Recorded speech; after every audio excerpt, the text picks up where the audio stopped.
Thân chào cả nhà, không nên xem chùa đâu đó. Nhớ đăng ký, like, comment để ủng hộ team nha. Sau cái lạnh khủng khiếp, tôi chất đầy hàng hóa và trốn ở nhà với bố mẹ. Trong ngày băng tuyết, ba người chúng tôi ngồi quanh bàn lẩu thịt cứu. Đây là lần thứ 3 tôi có giấc mơ này. Trong mơ bốn phía đều là tuyết trắng lông ngỗng rơi khắp nơi, gió lạnh điên cuồng thổi tới. Cực hàn dường như đóng băng không khí. Có những xác chất đông lạnh thành băng ở khắp mọi nơi. Bên cạnh tôi là những người thân đã chết từ lâu. Cơ thể họ trở thành những tác phẩm điêu khắc nhẹ nhàng rơi xuống là tay chân gãy rụng, rơi thành từng mảnh. Tôi cuộn tròn trong góc. Chân tay đầu tiên là ngứa ran, sau đó từ từ trở nên tê liệt, mất ý thức. Tôi giật mình tỉnh dậy, đầu đầy mồ hôi ngồi dậy khỏi giường. Lau sạch mồ hôi trên trán, tôi cử động ngón chân cứng ngắc, không thể giữ bình tĩnh được. Lại là giấc mơ này. Đây là lần thứ 3 tôi có giấc mơ này.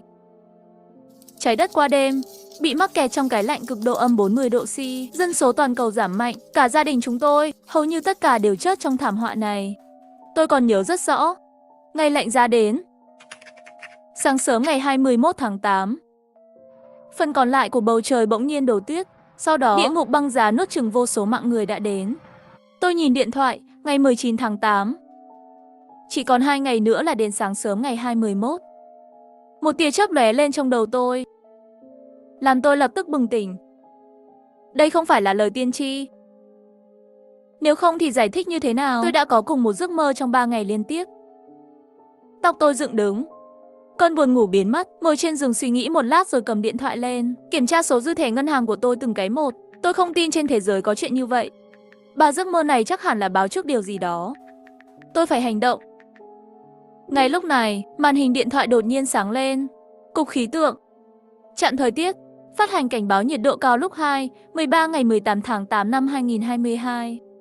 Cảnh báo sớm được kiểm soát bởi áp suất cao cận nhiệt đới. Dự kiến chính dương và các khu vực như Phong Dương sẽ có nhiệt độ cao lên tới 45 độ.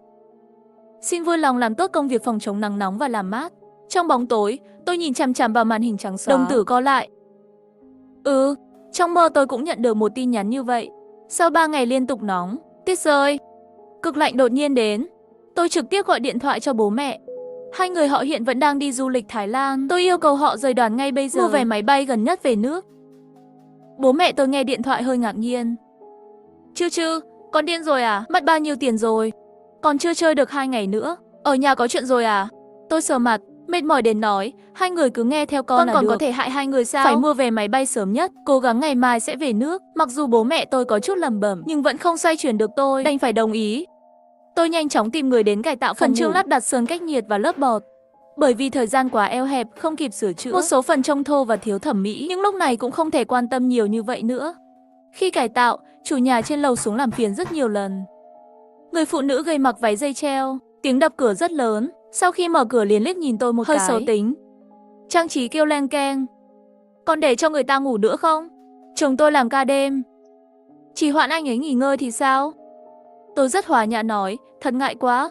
Tôi đã cố gắng chọn giờ làm việc để trang trí rồi. Sau 10 giờ sáng, trước 6 giờ tối, xin vui lòng thông cảm một chút. Người phụ nữ nhướng mày. Cô đã trì hoãn anh ấy đi làm, phải cho chúng tôi phí trì hoãn. Tôi có chút bất đắc dĩ. Gia đình của cô ta rất nổi tiếng trong khu của chúng tôi. Tuy nhiên, lúc này tôi không còn thời gian đôi co với họ nữa. Tôi trực tiếp lấy 1.000 từ trong túi mình ra, đưa cho cô ta. Tôi sẽ trang trí 2 ngày này. Đây là phí trì hoãn, coi như bồi thường cho các người. 1.000 sao đủ? Ít nhất là 2,0. Mắt người phụ nữ sáng lên, ánh sáng tham lam nhìn vào ví của tôi. Tôi kìm nén cơn giận, lại rút 1.000 tệ nhét vào tay cô ta, đóng cửa lại. Ngoài cửa có tiếng cười đắc ý. Sau đó, người phụ nữ hét qua cửa, trong 2 ngày tiếp tục trì hoãn thì phải thêm tiền. Tôi không để ý đến cô ta, tiếp tục sắp xếp đồ đạc của tôi. Việc cải tạo vẫn đang tiếp tục. Tôi dành thời gian để đến tất cả các siêu thị mà tôi có thể tìm thấy xung quanh. Một lần. Sau khi mọi việc xong xuôi, tôi mới cầm điện thoại lên. Tôi định gọi cho bố mẹ tôi. Nhưng vừa cầm điện thoại lên thì tôi sửng sốt. Mẹ tôi gửi một tin nhắn. 2 ngày nay có bảo chuyến bay bị hoãn. Đừng vội. Chắc là lát nữa là có thể đi rồi. Đầu tôi hù đi. Chờ gọi lại thì bên đó không trả lời nữa. Tôi nhanh chóng kiểm tra vé máy bay. Chuyến bay họ đặt đã bị trì hoãn đến sáng ngày 20 rồi. Vậy thì sẽ đến vào sáng sớm ngày 21, vừa kịp thời với thảm họa lạnh giá. Máu trên người tôi lạnh hết rồi. Nhanh chóng gọi điện cho từng người. Tôi không biết họ đang làm gì. vẫn không nghe điện thoại. Cho đến sáng sớm ngày 20, mẹ tôi vừa gửi lại cho tôi một tin nhắn. Chúng ta sẽ lên máy bay ngay, đừng lo, ba con làm mất điện thoại rồi. Điện thoại của mẹ lại sắp hết pin rồi. Không nói nữa, chờ con đến sân bay đón chúng tôi nhé. Tôi muốn khóc. Tôi nhớ lại cảnh tượng kinh hoàng trong giấc mơ đó, lạnh cả người. Ngày cuối cùng, tôi mua rất nhiều sản phẩm thịt. Thịt lợn, thịt cừu gà, cá, hải sản chất đầy tủ lạnh và tủ đông của nhà tôi. Thật sự không bỏ được thì vứt vào phòng chứa đồ trước. Bật điều hòa xuống mức thấp nhất, một thời gian nữa hẳn là còn không hỏng được. Sau khi tất cả vật tư được tích trữ trong tay tôi, phần còn lại đổi thành than và củi. Chất đống trong góc phòng. Sau khi cực lạnh đến, nhân loại hoàn toàn mất trật tự. Nước và điện sẽ sớm bị ngắt kết nối hoàn toàn. Muốn sưởi ấm chỉ có thể sử dụng phương pháp nguyên thủy nhất. Cuộc sống. Tôi không biết đồ tôi chuẩn bị đủ bao lâu, nhưng tôi đã cố hết sức. Mọi thứ đã sẵn sàng. Tôi lái xe đến sân bay chờ chuyến bay hạ cánh.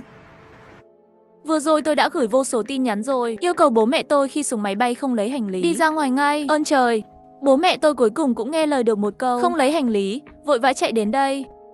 Lúc này tôi vội vàng vẫy tay với họ, cứ nhìn lại thời gian trên chuyến bay. 11:57. 3 phút nữa, nơi này sẽ trở thành địa ngục đóng băng. Tôi lái xe đưa bố mẹ về nhà. Ngoài cửa sổ đầu tiên là một mảnh miếng tuyết rơi, nhanh chóng bị nhiệt độ cao làm tan chảy. Sau đó tuyết dần rơi dày đặc. Trên kính nhanh chóng phủ một lớp hơi nước màu trắng. Dường như chỉ trong nháy mắt, nhiệt độ đã giảm xuống. Mẹ tôi xoa nổi da gà trên cánh tay, tự hỏi sao đột nhiên lại cảm thấy hơi lạnh. Các người có lạnh không? Tôi mím môi, lấy áo lông vũ ra khỏi túi và đưa cho họ. Tôi liếc nhìn nhiệt độ trên bảng điều khiển. -5 độ. Trong vòng 5 phút, nhiệt độ giảm hơn 40 độ, và đó mới chỉ là khởi đầu. Tôi nói ngắn gọn về mấy ngày nay, đều nói hết với họ rồi, bao gồm cả 3 giấc mơ kỳ lạ và những vật tư tôi tích trữ mấy ngày nay. Bố mẹ tôi nghe xong nửa ngày đều không nói gì, qua nửa ngày mới nghe thấy tiếng họ nuốt nước bọt. Tôi cố gắng giữ vẻ bình tĩnh không hãi sợ. Mọi thứ đã sẵn sàng, chỉ cần chúng ta kiên trì, chắc chắn sẽ sống được. Cuộc sống về đêm của cả thành phố đột nhiên như bị nhấn nút tạm dừng. Những người từng ăn thịt nướng và uống bia trên đường đã không nhìn thấy một ai nữa rồi. Nơi ánh mắt có thể nhìn thấy chỉ còn lại một khoảng lặng chết chóc. Nhà cách sân bay không quá xa. Sau nửa tiếng lái xe, cuối cùng chúng tôi cũng đến nơi. Siêu thị trong khu phố, đầy những người mặc áo lông vũ. Mọi người đều đội mũ và khăn quàng cổ. Ba chúng tôi bất chấp gió cuối cùng cũng vào được hành lang. Trong hành lang lạnh lẽo, không có hơi ấm, nhưng dù sao cũng không có gió. Trên đường lên lầu, chúng tôi gặp vài người hàng xóm. Mọi người đều cầm đồ ăn trong tay, một số mua bắp cải Trung Quốc, có mua củ cải, còn có mua rất nhiều thực phẩm và thức ăn nhanh. Chỉ có người phụ nữ trên lầu nhà tôi, tay trống rỗng. Có lẽ là xuống muộn rồi, cô ta không lấy được gì cả. Nhìn những chiếc túi trong tay người khác nói. Chồng tôi nói rồi, 2 ngày nữa là xong rồi. Các người mua nhiều như vậy cẩn thận không ăn được thối ở nhà. Mọi người ngầm hiểu bỏ qua cô ta. Bà già dưới lầu thở dài. Cái quái gì thế này? Trời lạnh rồi. Con trai và vợ nó đều ở công ty không về được nữa. Phải, xe buýt và tàu điện ngầm đã ngừng hoạt động. Taxi cũng không gọi được. Hôm qua còn nóng muốn chết. Tin tức cũng không nói khi nào nó sẽ kết thúc. Một phụ nữ khác phàn nàn. Bà lão có chút ngưỡng mộ nhìn mẹ tôi. Vẫn là nhà của cô tốt hơn, cả nhà 3 người đều ở nhà. Cũng không cần lo lắng cho con cái nữa. Mẹ tôi an ủi bà ấy. Xuống thang máy. Trong nhà lạnh như hầm băng. Cũng may là bây giờ điện vẫn chưa bị cắt. Tôi nhanh chóng bật hết điều hòa bên ngoài, thổi nửa ngày mới ấm lên. Mở điện thoại, Weibo và vòng kết nối bạn bè đã nổ tung rồi. Tất cả mọi người đều đang thảo luận sôi nổi. Bên này chúng tôi đột nhiên hạ nhiệt rồi. Ở nhà bây giờ nhiệt độ là -20 độ rồi. Tình huống gì vậy? Thành phố Bắc Kinh cũng vậy, trước khi đi ngủ còn nóng. Cảnh báo nhiệt độ cao cũng được đưa ra. Kết quả là nửa đêm bị đông lạnh đánh thức. Cửa sổ bị đóng băng, mẹ kiếp, tuyết đến mắt cả chân rồi. Tôi vẫn chưa thức dậy à?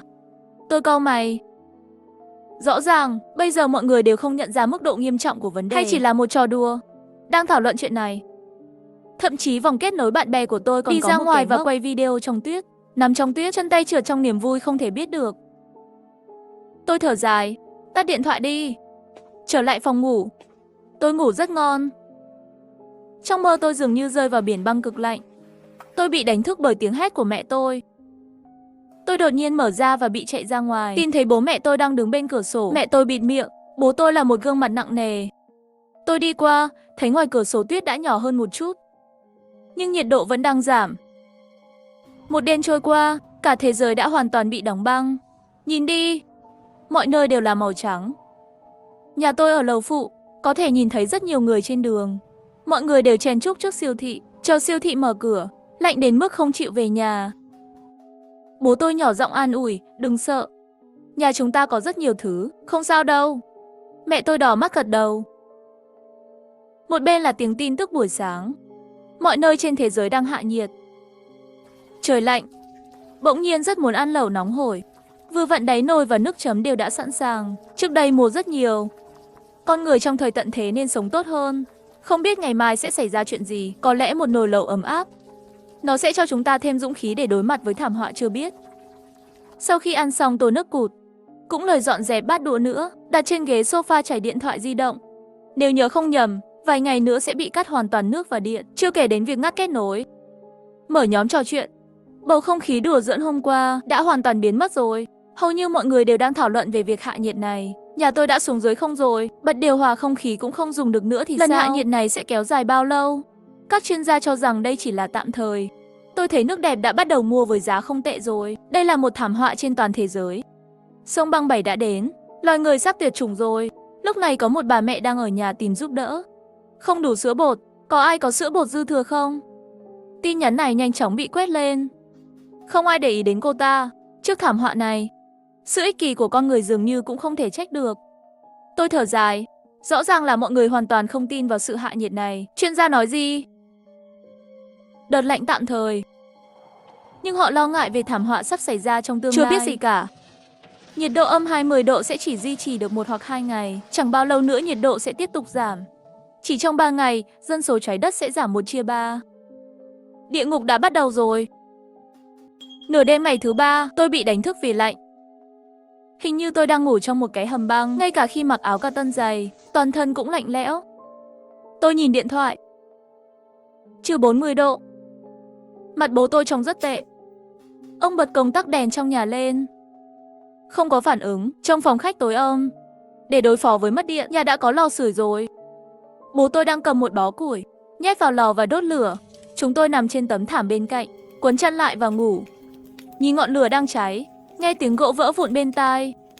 Một cơn buồn ngủ từ từ ập đến não. Sau khi mất điện, mọi thứ hoàn toàn mất kiểm soát. Điện thoại vẫn còn sóng. Nhóm chủ sở hữu dần có người nhắn tin. Có ai có quần áo dư thừa không? Đứa bé sắp chót cóng rồi. Xin mọi người hãy cứu chúng tôi. Nhà hết lương thực rồi. Nhận lương thực giá cao, giá cả dễ thương lượng. Nước cũng hết rồi, ống nước bị đóng băng. Quản lý có thể nghĩ cách không? Cứ tiếp tục như vậy chúng ta không chót cóng cũng phải chót khát. Nhưng không còn quản lý nữa. Ngay lúc này, cửa nhà tôi bị đập mạnh. Mở cửa ra. Có đồ ăn không? Lấy ra và chia cho chúng tôi đi. Cả nhà tôi không ai lên tiếng.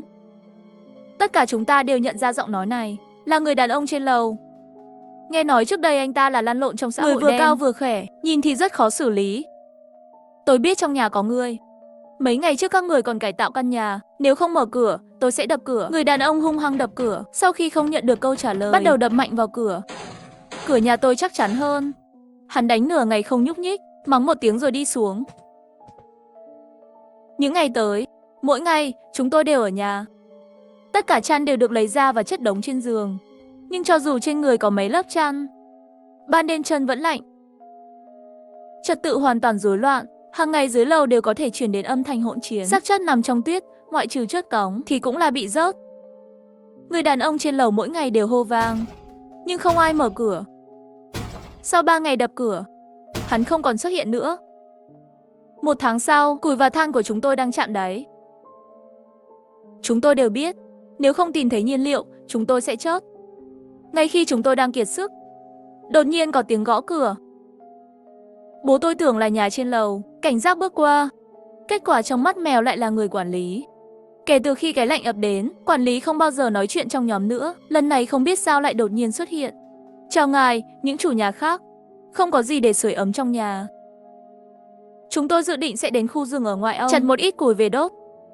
Các người có muốn đi cùng không? Hắn cũng không đợi chúng ta trả lời, đã nói tiếp. Đội sẽ tập trung ở cổng vào lúc 10 giờ. Chúng ta sẽ trở về trước khi mặt trời lặn. Nói xong hắn lại đi gõ cửa nhà tiếp theo. Khi gõ lên lầu, trong hành lang truyền đến giọng nói chói tai của phụ nữ. Bệnh thần kinh. Cậu có biết chúng tôi trả bao nhiêu phí quản lý 1 năm không? Các người không phải nên chặt sẵn cho chúng tôi dùng sao? Hơn nữa nhà tôi cũng hết đồ ăn rồi. Nhanh chóng mang đồ ăn đến đây, nghe thấy không? Nếu không tôi sẽ khiếu nại cậu, có tin hay không? Quản lý bất động sản tức giận đến bật cười. Chỉ đơn giản là không để ý đến cô ta nữa và tiếp tục đi lên. Sau một hồi thương lượng, chúng tôi quyết định 3 người cùng đi ra ngoài. Xuống dưới nhà, gần đây đã tụ tập rất nhiều người. Mắt tôi nhìn sang một bên, lại mạnh mẽ ghim lại. Ở đâu cũng thấy người chớt cóng.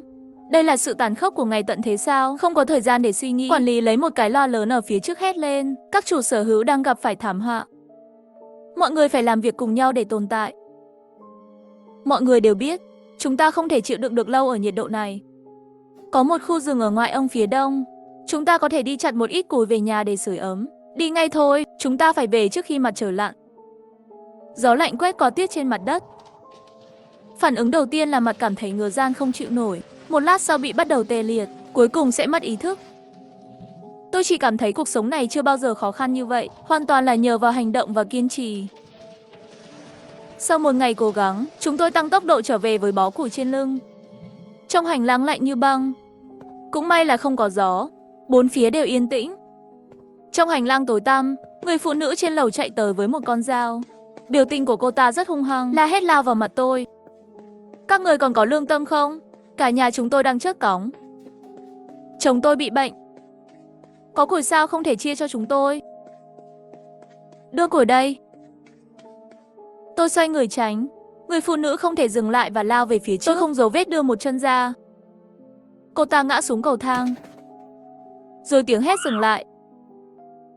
Tôi và bố mẹ nhìn nhau, tâm trạng đều có chút tư vị không thể nói ra. Nhưng mà lạnh quá. Nhiệt độ này, chúng tôi không được phép ở đây nữa. Nhanh chóng vào cửa. Khi về đến nhà, chúng tôi lấy ít than còn lại, thả vào lò sưởi để sưởi ấm. Băng tuyết trên người tan chảy, nhỏ tí tách xuống đất. Lại nhanh chóng ngưng tụ thành băng. Gỗ thu hoạch cũng được chúng tôi đặt trước lò sưởi. Sấy khô, dùng để đốt lửa vào ban đêm. Củi trong nhà đã được chữa cháy rồi. Nhưng cũng chỉ đốt chưa đầy 2 tuần. Nhiệt độ đã lên đến âm 70 độ. Khi hết phần củi cuối cùng, 3 người chúng tôi không có hoạt động gì. Mỗi ngày đều quấn mấy lớp chăn nằm trên giường. Dùng mình. Chúng tôi có thức ăn, nhưng không có lửa để nấu. Bốn phía đều là tuyết, nhưng không thể đun thành nước để uống. Cả thế giới bị đóng băng. Và chúng tôi có lẽ cũng sắp chết. Không biết bao lâu sau, một sự ấm áp kỳ lạ xuất hiện. Nhiệt độ ngày càng rõ rệt, tôi nhướng mày mở mắt. Tôi sờ cái chăn điện dưới mình. Không phải ảo giác, thật sự là ấm áp. Ngay khi tôi thắc mắc, tivi trong phòng khách đột nhiên có âm thanh yếu ớt vang lên. 3 người chúng tôi nhìn nhau một cái, tranh nhau vén chăn lên, chạy ra ngoài. Có lẽ là linh kiện điện tử bị đóng băng hỏng rồi. Màn hình tivi nhấp nháy ánh sáng tối từng cái một, trông nó như bị hỏng. Nhưng âm thanh từ bên trong lại làm chúng tôi bật khóc. Đài phát thanh trung tâm. Đài phát thanh. Chống lại thảm họa cực hàn là một sự kiện lớn liên quan đến toàn nhân loại. Lực lượng quốc gia cứu hộ. Hiện tại, trụ sở chỉ huy cứu trợ thảm họa trung ương đã triển khai cứu hộ. Đội cứu hộ đã bắt đầu giải cứu các nơi. Điện đã được khôi phục ở một số khu vực. Tin vào sự bền bỉ của cuộc sống, cầu nguyện cho phép màu xuất hiện. Xin mọi người giữ cố gắng, chúng ta sẽ không bỏ cuộc. Tôi ôm tivi khóc lóc. Bố mẹ tôi cũng lau nước mắt và ôm nhau khóc. Thảm họa cực hàn cuối cùng cũng sắp kết thúc rồi.